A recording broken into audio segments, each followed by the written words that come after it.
Hello friends, welcome to my channel. R O A R O re exam test series की इस video में आप सभी का एक बार फिर से हार्दिक स्वागत है। आज हम लोग R O A R O test series के टेस्ट नंबर 11 को देखेंगे।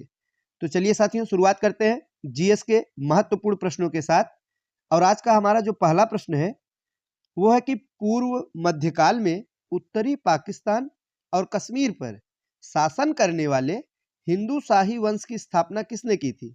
बड़ा ही महत्वपूर्ण प्रश्न है और आपको बिल्कुल नए प्रश्न टेस्ट सीरीज में मिलेंगे जो कि परीक्षा में पूछे जा रहे हैं। तो इस प्रश्न का सही जवाब क्या होगा बताइए। तो सही जवाब होगा ऑप्शन नंबर डी, कल्लर। क्या साथियों? कल्लर। तो कल्लर ने शाही राजा को गद्दी से हटा दिया था और हिंदू शाही वंश की नींव रखी थी। तो ध्यान दीजिएगा, उत्तरी पाकिस्तान और कश्मीर की बात की जा रही है। तो हिंदू शाही वंश की स्थापना करने वाला कौन था? तो कल्लर था। ऑप्शन नंबर डी हमारा सही जवाब होगा। हम बढ़ते हैं अगले प्रश्न की तरफ, जो है कि भक्ति में कीर्तन प्रणाली, जिसे समूह भक्ति गीत भी कहते हैं। आप सभी देखे होंगे कीर्तन आज भी होते हैं। तो समूह में माने कई लोग साथ में बैठकर भक्ति गीत गाते हैं, कीर्तन करते हैं। तो इसे लोकप्रिय बनाने वाले संत कौन थे? तो वे कौन संत थे जो कि कीर्तन प्रणाली को जिन्होंने फैलाया, या ये कह सकते हैं कि जन जन तक पहुंचाया? सही जवाब होगा चैतन्य। Option number D. कौन साथियों? वे प्रसिद्ध संत अगर कोई थे तो वे कौन थे? तो साथियों चैतन्य थे। चैतन्य भी कहते हैं। इन्होंने कीर्तन करते करते भक्ति में इतना खो जाते थे कि कहा जाता है कि नृत्य करते करते ये मूर्छित भी हो जाते थे। सही जवाब होगा ऑप्शन नंबर डी। नेक्स्ट है, किस विजयनगर शासक ने तुंगभद्रा और हरिद्रा नदी पर विशाल बांध का निर्माण कराया था? ये प्रश्न पिछली परीक्षा में भी पूछा गया है, तो हो सकता है रिपीट हो जाए। तो वो कौन विजयनगर का शासक था जिसने क्या किया कि दो नदी है तुंगभद्रा और हरिद्रा, इन नदियों पर एक विशाल बांध का निर्माण करवाया? तो ऐसा कराने वाले शासक का नाम था देवराय प्रथम था। कौन था साथियों? देवराय प्रथम, जो कि संगम वंश के प्रमुख राजा थे। किस वंश के बात की जाए, कौन सा वंश? तो वो है संगम वंश। संगम वंश के प्रमुख राजा थे साथियों। इन्होंने सिंचाई के उद्देश्य से तुंगभद्रा और हरिद्रा नदी पर बांध का निर्माण कराया था। तो नाम ध्यान दीजिएगा, देवराय प्रथम। नेक्स्ट है, निम्न में कौन सा कथन शेर शाह सूरी के संबंध में सत्य नहीं है, यानी कि गलत कथन है? अच्छा प्रश्न है, आइए देखते हैं। तो इसका मकबरा सासाराम में है, बिल्कुल सही है। शेरशाह सूरी का मकबरा कहाँ है? सासाराम बिहार में है।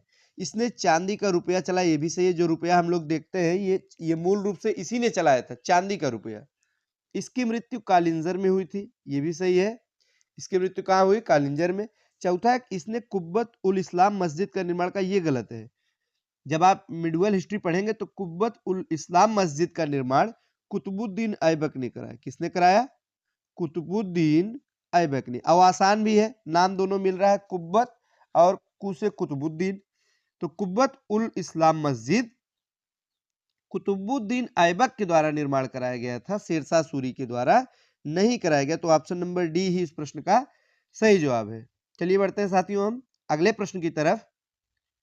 हमारा अगला प्रश्न है, किस मध्यकालीन सुल्तान द्वारा कश्मीर की डल झील में रूपलंका और सोनलंका नामक कृत्रिम द्वीप बनाए गए? ये बड़ा महत्वपूर्ण प्रश्न है। दो कृत्रिम द्वीप बनाए गए, नाम है रूपलंका और सोनलंका। श्रीलंका नहीं, ध्यान दीजिएगा, रूपलंका और सोनलंका। बताइए किस मध्यकालीन सुल्तान द्वारा ये कृत्रिम द्वीप बनवाए गए थे? सही जवाब होगा जैनुल आब्दीन। किसके द्वारा? जैनुल आब्दीन के द्वारा। ऑप्शन नंबर ए हमारा ठीक जवाब होगा। 1420 की घटना है, 1420 साथियों। इसका वास्तविक नाम शाह खान था और कश्मीर का ये शासक था, 1420 में बना था। इसी ने ये रूपलंका सोनलंका नामक कृत्रिम द्वीप बनवाए थे।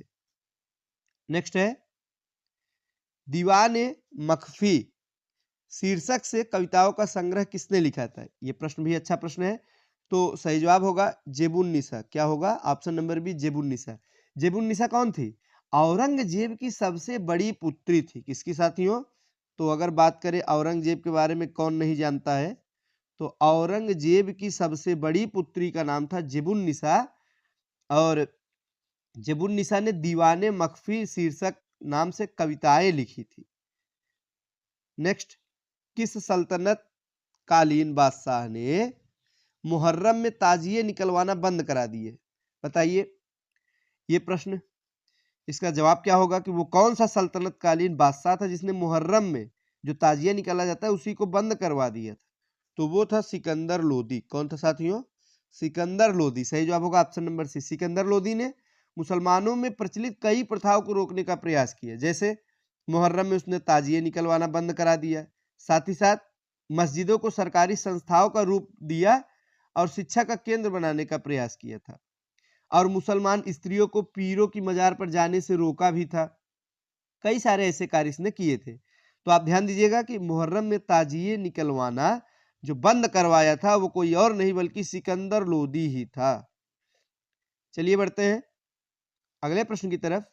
हमारा अगला प्रश्न, सल्तनत काल के वह दो मात्र बादशाह जिन्होंने पैदावार का अनुमान करके ही लगान निश्चित कर दिए।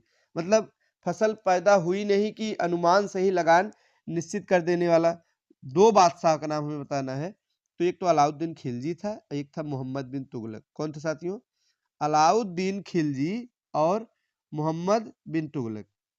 और अगर इन दोनों सुल्तान को छोड़ दिया जाए, बाकियों ने क्या किया, भूमि की पैमाइश करके लगान लेने की पद्धति जारी रखी, लेकिन अलाउद्दीन खिलजी और मोहम्मद बिन तुगलक ने पैदावार का अनुमान करके ही लगान निश्चित किया था।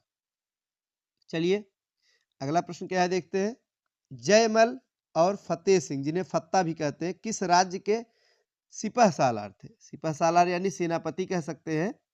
सही जवाब होगा मेवाड़ के, ऑप्शन नंबर बी। कहाँ के? मेवाड़। मेवाड़ साथियों गुजरात और उत्तर भारत के मार्ग पर स्थित था और गुजरात विजय के लिए बड़ा ही आवश्यक था। तो ध्यान दीजिएगा यहाँ के जो सिपह सालार थे जयमल और फतेह सिंह हुआ करते थे। ऑप्शन नंबर बी हमारा सही जवाब होगा। नेक्स्ट है, अकबर द्वारा प्रतिपादित इलाही संवत को बंद करवाकर हिजरी संवत किस मुगल शासक ने चलवाया? ये प्रश्न भी बड़ा अच्छा प्रश्न है। अकबर ने, आपको पता होगा अकबर ने इलाही संवत चलवाया था, तो कौन था जो आया इलाही संवत को बंद करा दिया? उसकी जगह पर हिजरी संवत को चलाया था। तो शाहजहां ने ऐसा किया था। किसने किया था? शाहजहां ने। और शाहजहां ने ही इलाही संवत के स्थान पर हिजरी संवत चलाया। और साथियों सिजदा प्रथा को भी इसने समाप्त किया था। कौन सा प्रथा? सिजदा प्रथा। आप पढ़े होंगे सिजदा पाबोस। तो इसको भी समाप्त करने का कार्य किसने किया? शाहजहां ने किया। और इसकी जगह पर चहार तस्लीम की प्रथा प्रारंभ की थी। तो ये कुछ कार्य है शाहजहां द्वारा, और इसी ने ताजमहल बनवाया था, आप सभी जानते हैं। नेक्स्ट है, सर्वप्रथम नायब ए ममलिकात पद का सृजन निम्न में से किसके काल में किया गया?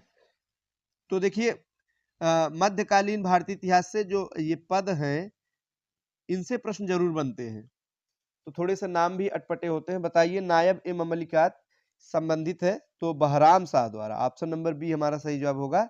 बहराम शाह के समय में ही सबसे पहले नायब ए ममलिकात के पद की शुरुआत हुई थी, और ऐतगीन को सर्वप्रथम इस पद पर नियुक्त किया। किसे? ऐतगीन को। तो आप लोग बहराम शाह नाम ध्यान देंगे। नेक्स्ट है, अलाउद्दीन खिलजी ने किस जगह का नाम खिजराबाद रखा था? तो अलाउद्दीन खिलजी ने जो चित्तौड़ जगह है साथियों, राजस्थान का जो चित्तौड़ है, तो इसकी विजय किया था। और चित्तौड़ को जीतने के बाद इसने क्या किया कि इसका एक पुत्र था, उसका नाम था खिज्र खां। इसी के नाम पे इसका जो नाम है खिजराबाद नाम रख दिया। चित्तौड़ का ध्यान देंगे आप लोग, किसका नाम? चित्तौड़ का नाम खिजराबाद रखा था। नेक्स्ट, औरंगजेब के शासनकाल से संबंधित निम्नलिखित घटनाओं पर विचार करें। आइए देखते हैं कितनी घटनाएं दी गई। 3 घटनाएं हमें बताना है कौन कौन से इसमें से सही है साथियों। पहला है, इसने झरोखा दर्शन और तुलादान पर रोक लगा दी। ये बिल्कुल सही है। क्या किया था? झरोखा दर्शन और तुलादान पर रोक लगा दिया। दूसरा है, इसने हिंदुओं पर पुनः जजिया कर लगाई। ये भी सही है। और अकबर ने हटा दिया था। आप जब पढ़ेंगे तो अकबर ने हिंदुओं पर लगने वाले जजिया कर को हटाया था, लेकिन औरंगजेब ने पुनः लगा दिया। तीसरा, इसी के समय रामचंद्र बुंदेला के नेतृत्व में बुंदेलों का विद्रोह हुआ। तो साथियों ये गलत है। ये जो विद्रोह हुआ था ये जहांगीर के समय। किसके समय हुआ था? इसके समय नहीं बल्कि जहांगीर समय हुआ था। तो पहला दूसरा सही है, तीसरा गलत है। आइए विकल्प में देखते हैं। तो पहला दूसरा जो हमारा है वो मिल जाएगा आपको ऑप्शन नंबर ए में। पहला दूसरा है, तो ऑप्शन नंबर ए ही इस प्रश्न का सही जवाब है। चलिए बढ़ते हैं आज के अंतिम प्रश्न की तरफ। हमारा आज का जो अंतिम प्रश्न है वो है कि निम्न में से किसने अपने सिक्कों पर नानक सहाय और गोविंद सहाय नाम उत्तीर्ण कराया। अच्छा प्रश्न है साथियों, नानक सहाय और गोविंद सहाय ये जो अपने सिक्कों पर उत्कीर्ण कराया यानी लिखवाया था, तो किसने ऐसा कराया था? तो सही जवाब होगा रणजीत सिंह कराया था, ऑप्शन नंबर ए। कौन? रणजीत सिंह, जो कि सुकरचकिया, इसका जन्म सुकरचकिया मिसल के अंतर्गत हुआ था। इसने सिख राज्य को नई ऊंचाइयां प्रदान की थी और इसी ने साथियों गुरु नानक देव और गुरु गोविंद सिंह के नाम के सिक्के चलाए और इसी पे लिखवाया नानक सहाय और Govind Sahay. Option number A Ranjit Singh आप नाम ध्यान रखेंगे। साथियों ये थे आज के कुछ महत्वपूर्ण प्रश्न। वीडियो अच्छा लगा हो तो लाइक करिएगा और ऐसे ही प्रश्नों के टेस्ट सीरीज को देखने के लिए चैनल को सब्सक्राइब कर लीजिए। हम ऐसे ही नए नए प्रश्नों के साथ में टेस्ट सीरीज चैनल पर अपलोड कर रहे हैं। तो आज के लिए बस इतना ही। धन्यवाद।